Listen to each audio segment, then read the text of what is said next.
When I first met Meng, I thought to myself, who is this guy who calls himself the jolly good fellow of Google?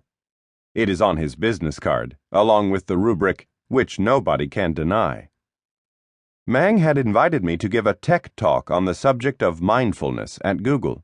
Within a few seconds of my arrival, he was talking to me about mindfulness and world peace while making one joke after another. His sense of humor was a bit bewildering. Meng proceeded to take me on a tour. The first stop was his photo board in the lobby of the main building of the Googleplex. Photos of himself together with pretty much every famous and powerful person in the world. Who is this guy who welcomes all these heads of state, Nobel laureates, and celebrities to Google? And can I take him seriously? Can I believe everything he is telling me?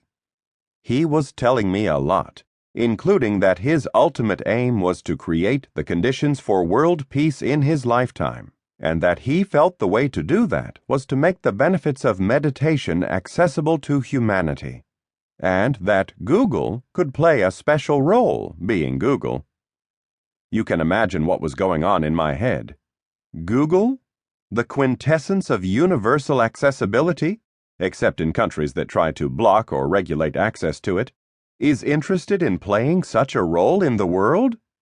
Or at least one visionary person at Google. Amazing. Maybe he is feigning craziness and is really the one sane person around. Because he is employee number 107, he must be very good at what he was originally hired to do, that's obvious. I doubt it was just to be a jolly good fellow, while everybody else was working on writing code for the next thing.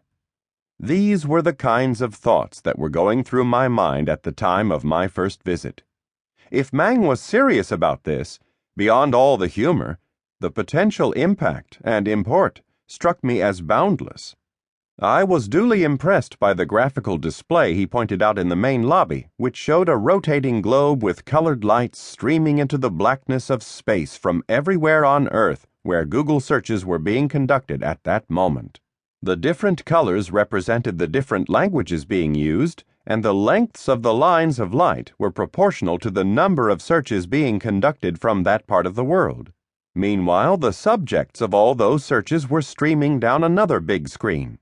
Together, these displays imparted a moving and very visceral sense of the interconnectedness of our world, akin to the emotional impact of seeing for the first time the image of Earth in the blackness of space, taken from the moon. They also conveyed, to use Google speak, the power of search, and the power of Google. I won't tell you about the talks I wound up giving at Google, or about my colleagues, who Meng talks about in the book, who also gave lectures in that series. They are all on YouTube, which is part of Google.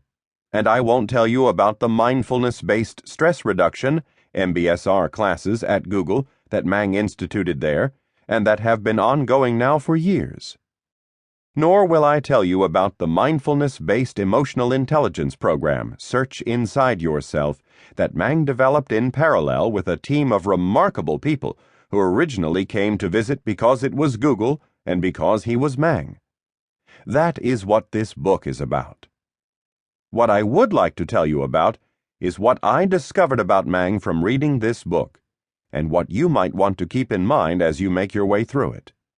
Because this is not simply a book, but also a curriculum, a pathway you can follow with specific exercises and guidance, a meditative approach to relating to others and to yourself that, if you engage in it systematically, is profoundly transformative and freeing, and also, hopefully, fun. In fact, if you discover after giving it a fair try that it is not fun, or doesn't at least give you a sense of being personally compelling and potentially nurturing of what is deepest and best in yourself, perhaps it is not the right moment for you to undertake the entirety of the Search Inside Yourself program.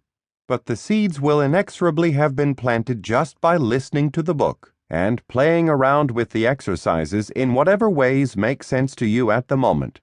An open-ended experiment and adventure in mental and emotional fitness and its applications in your life and in your work and calling.